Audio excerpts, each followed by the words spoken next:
गांधी मैदान में आज तेजस्वी यादव पूरी तरह फॉर्म में नजर आए। बिहार की अगर हम बात करें, यहां पर महफिल लूटते हुए लालू प्रसाद यादव भी एक अरसे के बाद पूरे जोश में नजर आ रहे थे। इंडिया गठबंधन ने मंच पर पहली बार जमकर अपना दम दिखाने की कोशिश की और एनडीए को कड़ी टक्कर देने के लिए इंडिया गठबंधन आज अपना आत्मविश्वास जगाता हुआ नजर आया, लेकिन निशाने पर सबसे ज्यादा बिहार के मुख्यमंत्री ही रहे। इधर चला बे उधर चला, जाने कहां बे किधर चला, अरे अरे फिसल गया। आप पहले आए थे, इधर हम गायब हो गए थे। तो मोदी जी हंसने लग गए। क्यों हंस रहे थे भाई? मोदी जी क्यों हंस रहे थे? हम आपको आश्वस्त करते हैं कि अब इधर उधर होने वाले नहीं है, हम रहेंगे आप ही के साथ। ये अपना नीतीश कुमार, इनको पता नहीं क्या लगा। ठीक हम लोग बोलते थे कि लागल लागल झुलनिया में धाका बजा। ये पटना का गांधी मैदान है। आज यहाँ इंडिया गठबंधन शक्ति प्रदर्शन कर रहा है। पूरा मैदान खचाखच भरा है। मंच पर मौजूद हैं बिहार के पूर्व मुख्यमंत्री लालू प्रसाद यादव और पूर्व उप मुख्यमंत्री तेजस्वी यादव। मंच से बिहार के मुख्यमंत्री नीतीश कुमार पर गरजने बरसने के लिए दोनों पिता पुत्र पूरी तैयारी के साथ आए हैं। तेजस्वी यादव जन विश्वास जीतने के लिए मंच पर खड़े होकर उनके साथ हुए विश्वासघात का आरोप मढ़ नीतीश कुमार पर हमला बोल रहे हैं। तेजस्वी के नीतीश पर तंज को सुनने से पहले आपको कल नीतीश कुमार और पीएम मोदी की नई केमिस्ट्री भी देखनी चाहिए, ताकि आप समझ सकें कि 24 घंटे के भीतर ही लालू और तेजस्वी क्यों नीतीश पर इतना हमलावर हैं। आप पहले आए थे, इधर हम गायब हो गए थे, तभी हम फिर आपके साथ हैं। और हमारे चाचा को बार बार ये क्यों बोलना पड़ता है कि हम जो है अब कहीं नहीं जाएंगे। हम आपको आश्वस्त करते हैं कि अब इधर उधर होने वाले नहीं है, हम रहेंगे आप ही के साथ। जब चाचा बोल रहे थे कि अब हम नहीं जाएंगे कहीं, अब हम यहीं रहेंगे आजीवन, तो मोदी जी हंसने लग गए। क्यों हंस रहे थे भाई? तेजस्वी ने लगे हाथ बीजेपी को भी डस्टबिन पार्टी बताया और आरोप लगाया कि बीजेपी गोबर का हलवा बनाती है। बीजेपी वॉशिंग मशीन के साथ साथ डस्टबिन वाली पार्टी हो गई है, कूड़ादान हो गया है। सब पार्टी का कूड़ा जाकर के बीजेपी में चला जा रहा है। ये भाजपा के लोग गोबर को भी गाजर का हलवा देकर के परोस देते हैं। इतना झूठ बोलते हैं ये लोग। तेजस्वी इतने फॉर्म में थे कि उन्होंने एक फिल्मी गाने की आड़ में नीतीश कुमार को जितनी देर भी मंच पे रहे धोते रहे। एक और गाना सुने हैं आप लोग? ऋतिक रोशन का फिल्म का गाना है, इधर चला बे उधर चला, इधर चला बे उधर चला, जाने कहां बे किधर चला, अरे अरे फिसल गया। अरे चाचा जी। तेजस्वी ने माइक छोड़ा तो रही सही कसर लालू यादव ने भी पूरी कर दी। उन्होंने पीएम मोदी पर भी प्रहार किया। अपना नीतीश कुमार, इनको पता नहीं क्या लगा। ठीक हम लोग बोलते थे कि लागल लागल झुलनिया में धाका बजा। लागल लागल झुलनिया में धाका बलम कर कहता चलो। अब फिर इन्हें लौट के आगे की हिम्मत करी है, तो से बढ़िया से धक्का मिली फिर। ये मोदी क्या है? मोदी कोई चीज है क्या? ये नरेंद्र मोदी आजकल परिवारवाद पर हमला कर रहे हैं। अरे भाई तुम बताओ ना कि तुमको क्यों परिवार में कोई संतान नहीं तुमको हुआ, बताओ। देश भर में नफरत फैला रहे हो। आज मंच पर गरजने का मौका राहुल गांधी और अखिलेश यादव को भी मिला। आज देश में विचारधारा की लड़ाई है। भाई और बहनों, नफरत का सबसे बड़ा कारण देश में अन्याय है।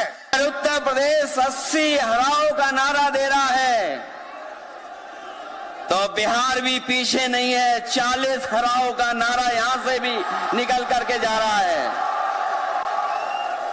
और अगर यूपी और बिहार मिलकर के 120 सीट हरा देंगे तो भारतीय जनता पार्टी का क्या होगा। वैसे आज जो धार इंडिया गठबंधन के नेताओं ने पकड़ी है, उससे पहले ही पीएम मोदी 400 पार का लक्ष्य लेकर चुनावी मैदान में लीड लेते दिख रहे हैं, जबकि इंडिया गठबंधन कुंद होती अपनी धार को लगातार पैना करने की जद्दोजहद कर रहा है। ब्यूरो रिपोर्ट, जी मीडिया। संन्यास का चौका लग चुका है। दरअसल बीजेपी ने 2024 के चुनाव की घोषणा से पहले 195 उम्मीदवारों की लिस्ट जारी कर दी और बीजेपी 2024 के रण में उतरने के लिए पूरी तरह तैयार है। इस लिस्ट में कई उम्मीदवार 3-3 बार चुनावी मैदान में उतर रहे हैं, तो वहीं कई ऐसे नेता हैं जिनका टिकट कट चुका है। इस बीच बीजेपी के कई कद्दावर नेताओं में संन्यास लेने की होड़ भी लग गई है। कैसे, आइए आपको एक एक कर हम बताते हैं वो नाम भी। नितिन पटेल, गुजरात के पूर्व उप मुख्यमंत्री ने आज मेहसाणा लोकसभा सीट से अपना नाम वापस लेकर सबको चौंका दिया। हालांकि उन्होंने इसकी कोई स्पष्ट वजह नहीं बताई है। जबकि शनिवार को पूर्व क्रिकेटर गौतम गंभीर भी बीजेपी की लिस्ट जारी होने से पहले ही पार्टी अध्यक्ष जेपी नड्डा से राजनीति से संन्यास लेने के अपने इरादे जता चुके थे। शनिवार को पूर्व वित्त राज्य मंत्री जयंत सिन्हा भी कुछ इसी तरह राजनीति से संन्यास लेने की घोषणा कर चुके हैं और आज इसी कड़ी में पूर्व स्वास्थ्य मंत्री डॉक्टर हर्षवर्धन भी जुड़ गए हैं। उन्होंने भी राजनीति से संन्यास लेने की बात कही है। अब देखना यह होगा कि क्या इस लिस्ट में कोई और नया नाम भी शामिल होगा जो राजनीति से संन्यास लेने की सोच रहा हो। देखिए, लगातार संन्यास के चौके के बाद अब खबर बंगाल में बीजेपी को लगे एक बड़े झटके की। जी हां, आसनसोल से बीजेपी कैंडिडेट पवन सिंह ने बीजेपी को जोर का झटका दिया है। उन्होंने चुनाव लड़ने से इनकार कर दिया और पार्टी आलाकमान के माथे पर बल ला दिए हैं। पवन सिंह आखिर क्यों भाग गए हैं यहां से, देखिए हमारी खास रिपोर्ट।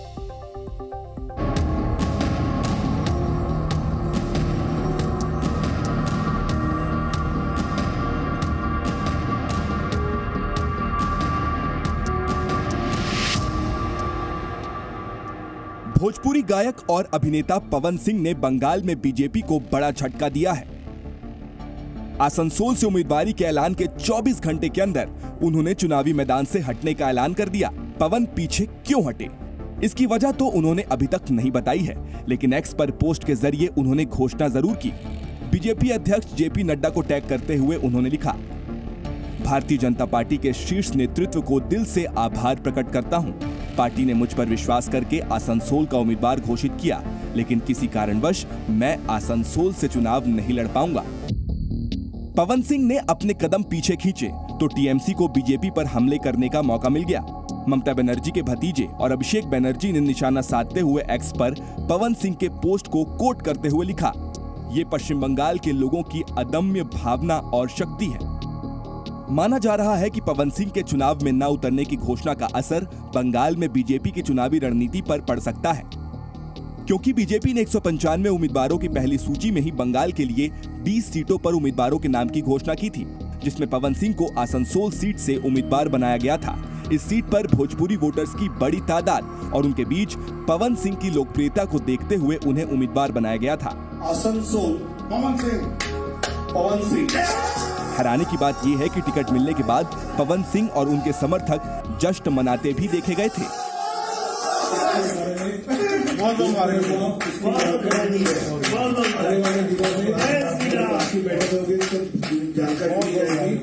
काफी लेट हुआ है, सबके बारे में काफी जानकारी इकट्ठी कर ली है। भारत बाबा चुप है।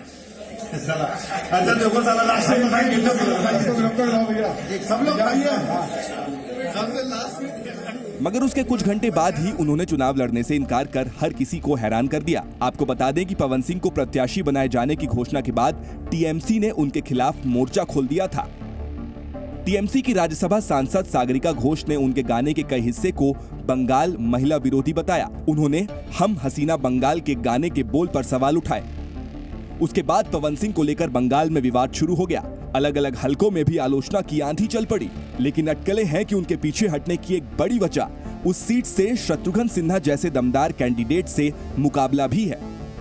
2022 में आसनसोल सीट पर हुए उपचुनाव में टीएमसी ने शत्रुघ्न सिन्हा को मैदान में उतारा था। उन्होंने बीजेपी कैंडिडेट अग्निमित्रा पाल को 3 लाख से ज्यादा वोटों से करारी शिकस्त दी थी। लेकिन जो फैसला जो किया है लड़ने का नहीं लड़ने का, ये उनका या उनकी पार्टी का अपना अंदरूनी मामला है, इंटरनल अफेयर है। इस पे मैं कोई कमेंट करने वाला, दखल अंदाजी देने वाला कौन? पवन सिंह आसनसोल में बीजेपी के लिए बड़ा फैक्टर साबित हो सकते थे।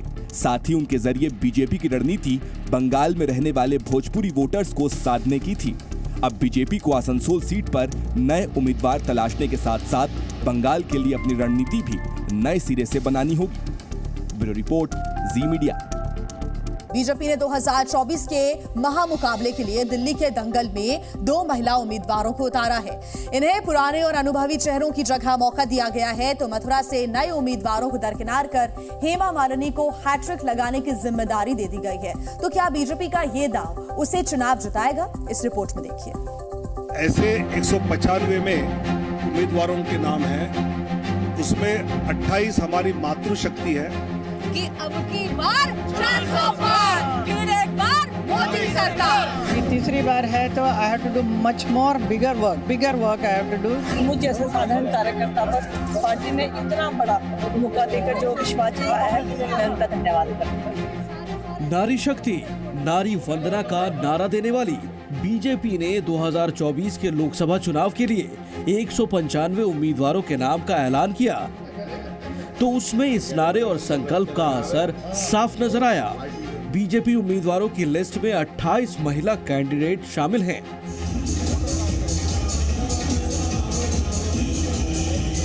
देश की राजधानी दिल्ली में भी बीजेपी की महिला शक्ति अपना दम दिखाएगी। यहाँ की 7 में से 5 सीटों पर घोषित उम्मीदवारों की सूची में 2 महिलाएं शामिल हैं। इसमें नई दिल्ली सीट से केंद्रीय मंत्री मीनाक्षी लेखी का टिकट काटकर दिवंगत बीजेपी नेता सुषमा स्वराज की बेटी बांसुरी स्वराज को उम्मीदवार बनाया गया है। साथ ही पश्चिमी दिल्ली से 2 बार सांसद रहे प्रवेश साहिब सिंह की जगह कमलजीत सहरावत को चुनाव मैदान में उतरने का टिकट दिया गया है। जब बीजेपी ने इन दोनों नामों का ऐलान किया तो ये हर किसी को हैरान कर गया। नई दिल्ली सुश्री बांसुरी स्वराज, पश्चिमी दिल्ली वेस्ट दिल्ली श्रीमती कमलजीत सहरावत। देश की सबसे हाई प्रोफाइल सीट यानी नई दिल्ली से बांसुरी स्वराज को टिकट देकर बीजेपी ने बड़ा दांव चला है। माना जा रहा है कि उन्हें टिकट देकर एक तीर से कई निशाने साधे गए हैं। बांसुरी को टिकट देकर पार्टी ने उनके प्रखर वक्ता होने और पार्टी के प्रति समर्पण का इनाम दिया है। साथ ही इस फैसले से बीजेपी के नारी शक्ति वंदन अभियान को मजबूती मिलेगी। युवा चेहरे को मौका देने की रणनीति में भी ये सटीक बैठता है, क्योंकि इससे नई पीढ़ी के नेताओं की युवा ब्रिगेड तैयार होगी। बांसुरी का दावा है कि वो पार्टी के फैसले को सही साबित करके दिखाएंगी। जी, मुझे नहीं लगता कि इंडी गठबंधन किसी प्रकार की चुनौती रखता है सामने, क्योंकि ये स्वार्थ पे एक आधारित गठबंधन है, और जब भी स्वार्थ का गठबंधन होता है तो राष्ट्रहित और राष्ट्र नीति की बलि चढ़ती है। पश्चिमी दिल्ली सीट पर बीजेपी ने चौंकाते हुए प्रवेश साहिब सिंह जैसे कद्दावर जाट के बदले कमलजीत सहरावत पर दांव लगाया है। बताया जा रहा है कि पार्टी ने उनके अनुभव को तरजीह दी है।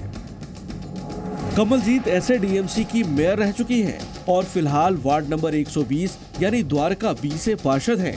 वो एमसीडी की स्टैंडिंग कमेटी की भी सदस्य हैं। साथ ही दिल्ली बीजेपी में महासचिव का पद संभालती हैं। पार्टी गतिविधियों में बढ़ चढ़कर हिस्सा लेने की वजह से वो केंद्रीय नेतृत्व की नजर में आई। पार्टी से मिले इतने बड़े मौके ने उन्हें भी चौंका दिया। मैं सबसे पहले हमारे प्रधानमंत्री श्री नरेंद्र मोदी जी और राष्ट्रीय अध्यक्ष जगत प्रकाश नड्डा जी के साथ प्रदेश अध्यक्ष वीरेंद्र सिंह जी का धन्यवाद करना चाहती हूँ कि मुझ जैसे साधारण कार्यकर्ता पर पार्टी ने इतना बड़ा मौका देकर जो विश्वास जताया है, मैं उनका धन्यवाद करती हूँ। बीजेपी ने यूपी के मथुरा से हेमा मालिनी को उम्मीदवार बनाकर सियासी पंडितों को हैरत में डाल दिया, क्योंकि मथुरा से 2 बार संसद पहुंचने में कामयाब रही हेमा की उम्र 75 साल हो चुकी है। ऐसे में उन्हें इस बार टिकट नहीं दिए जाने की अटकलें थी। वहां से कई दावेदार भी मैदान में उतरने को तैयार थे, लेकिन हेमा की दावेदारी सब पर भारी पड़ी। केंद्रीय नेताओं पर मजबूत पकड़ और साफ सुथरी छवि हेमा मालिनी के पक्ष में गई। साथ ही उनके पति धर्मेंद्र का जाट और खुद हेमा का ब्राह्मण होना भी जातिगत समीकरणों में फिट बैठता है। ऐसे में दूसरे के मुकाबले हेमा का दावा ज्यादा मजबूत रहा और वो सबको पीछे छोड़कर बाजी मारने में कामयाब रही। तीसरी बार है तो I have to do much more bigger work I have to do so that Mathura का स्थल एकदम ऊपर और भी ऊपर जाए। वो तो है ही ऊपर, कृष्ण की नगरी है, तो I have to do much more than what I did. मैं धन्यवाद हमारे नरेंद्र मोदी जी, हमारे प्रधानमंत्री को देती हूँ, देन अमित शाह जी को, देन नड्डा जी हमारे जो प्रेसिडेंट हैं, और हमारे मुख्यमंत्री श्री आदित्यनाथ जी को। इन लोगों ने मुझ पर विश्वास रखकर मुझे वापस टिकट दिलाया है। पहले महिला आरक्षण और अब टिकट बंटवारे में महिला शक्ति। बीजेपी महिला वोट बैंक को साधने के लिए हर तरकीब आजमा रही है। दिल्ली से लेकर मथुरा और देश भर में अब तक 28 महिला कैंडिडेट्स को टिकट थमाकर बीजेपी ने ये साफ कर दिया है कि आने वाले चुनावी रण में बीजेपी के महिलाओं उम्मीदवारों का दम दिखाई देगा। दिल्ली से आदित्य प्रताप सिंह के साथ ब्यूरो रिपोर्ट, जी मीडिया। पाकिस्तान में चुनाव नतीजों के 22 दिन के बाद नए प्रधानमंत्री का चुनाव हो सका है। संसद में हंगामे और शोर शराबे के बीच शहबाज शरीफ पीएम चुने गए हैं और इस दौरान पीटीआई समर्थक सांसद इमरान के समर्थन में नारेबाजी करते हुए नजर आए और उसके बाद शहबाज का पहला भाषण भी हुआ जिसमें उन्होंने खुद को पीएम की जगह विपक्ष का नेता बता दिया। इसे लेकर अब उनका मजाक भी बनाया जा रहा है। साथ ही नए प्रधानमंत्री ने पहली स्पीच में ही जो मजबूरियां और चुनौतियां गिनाई, उससे सवाल यह उठ रहा है कि क्या पाकिस्तान में जल्द ही सेना की हुकूमत लौटने वाली है। देखिए रिपोर्ट। दूसरी बार पाकिस्तान के प्रधानमंत्री चुने गए शहबाज शरीफ ने पहले ही दिन संसद में रोना धोना शुरू कर दिया। कर्ज में डूबे पाकिस्तान का दुखड़ा रोया और मुल्क की जनता को बता दिया कि कैसे सत्ता और सरकार चलाना उनके बस की बात नहीं है। शहबाज शरीफ कटोरा लेकर देश चलाने का तजुर्बा रखते तो हैं, लेकिन मौजूदा हालात उनके लिए नई नई मुसीबत लेकर आए हैं। शायद इसीलिए वो खुद को प्रधानमंत्री कहने की बजाय नेता प्रतिपक्ष कहने लगे। पाकिस्तान कैसे चलेगा और कैसे आगे बढ़ेगा, इसका जवाब उनके पास नहीं है। पीएमएलएन ने गठबंधन की सरकार बना तो ली है, लेकिन सबसे बड़ी चुनौती बुनियादी जरूरतों को पूरा करने की है, जिसमें फिलहाल शहबाज हाथ खड़े करते नजर आ रहे हैं। कर्ज की वजह से पहले ही पाकिस्तान की हालत पस्त है। ऐसे में नई सरकार क्या कर पाएगी, इसे लेकर सवाल उठना लाजमी है। संसद के भीतर जब प्रधानमंत्री का चुनाव हो रहा था, तब इमरान के समर्थन में नारेबाजी हो रही थी। पीटीआई के नेता संसद के अंदर गुस्सा जता रहे थे, शहबाज के चुनाव का विरोध कर रहे थे। आरोप यही था कि जनता के वोट की चोरी करके ये सरकार बनी है। इमरान खान की पार्टी चुनावी नतीजों के बाद से ही लगातार धांधली का आरोप लगा रही है, नई सरकार को चोरी की सरकार बता रही है। इसीलिए संसद के अंदर भी संग्राम हुआ। पाकिस्तान में सरकार भले ही बन गई हो, लेकिन संकट अभी भी टला नहीं है। सवाल इस बात को लेकर है कि शहबाज शरीफ कब तक बतौर प्रधानमंत्री काम कर पाएंगे, क्योंकि विपक्ष लगातार हमलावर है और गंभीर आरोप लगा रहा है। पाकिस्तान में लोकतंत्र की दुहाई दी तो जाती है, लेकिन सच्चाई यही है कि पर्दे के पीछे सब कुछ पाकिस्तान की फौज के ही हाथ में रहता है। अब ये सवाल उठने लगे हैं कि क्या पीएमएलएन के नेतृत्व वाली सरकार अपना कार्यकाल पूरा कर पाएगी। शहबाज के सामने गठबंधन के सहयोगियों को साधे रखना बड़ी चुनौती है। पाकिस्तान की पटरी से उतर चुकी आर्थिक स्थिति को सुधारना सबसे बड़ा संकट है।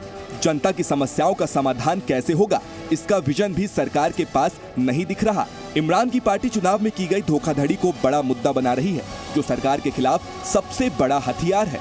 इसीलिए कहा जा रहा है कि पाकिस्तान में जल्द ही सेना का राज लौट आए तो इसमें हैरानी नहीं होनी चाहिए।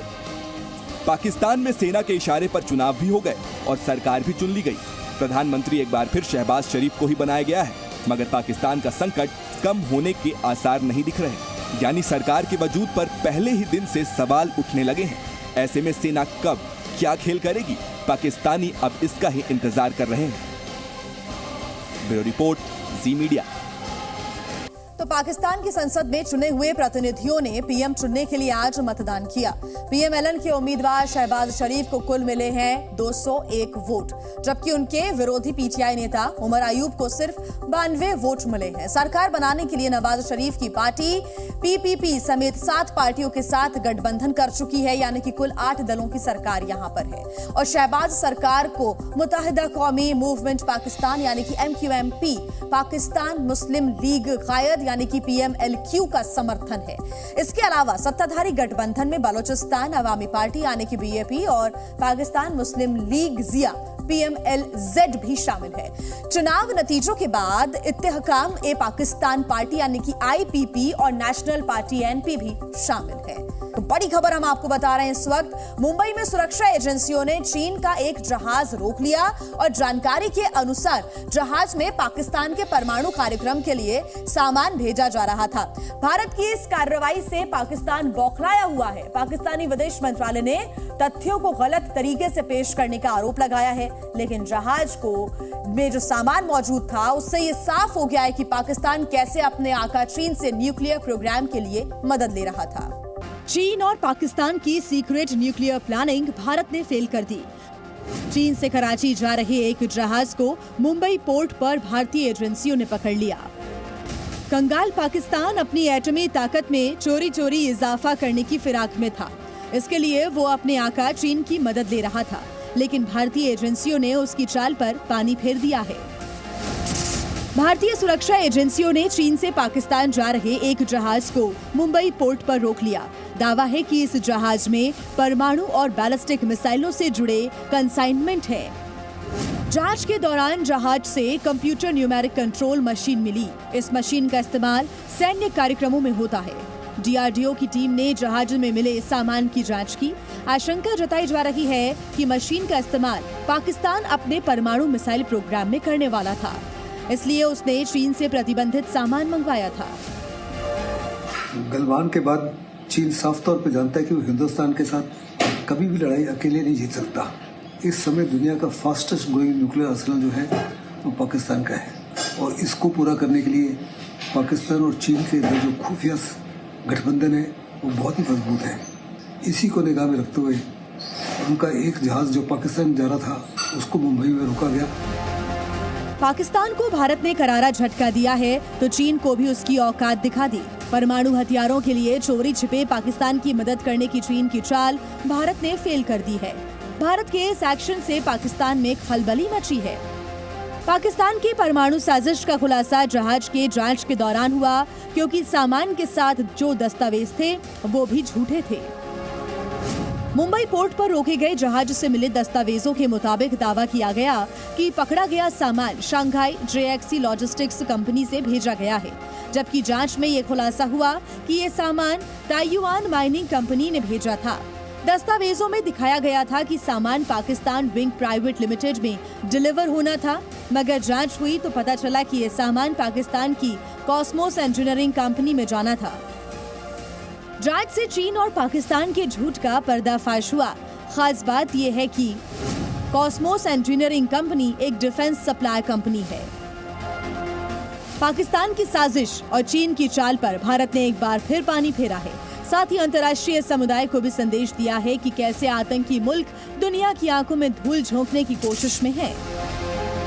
ब्यूरो रिपोर्ट, जी मीडिया। जी न्यूज़।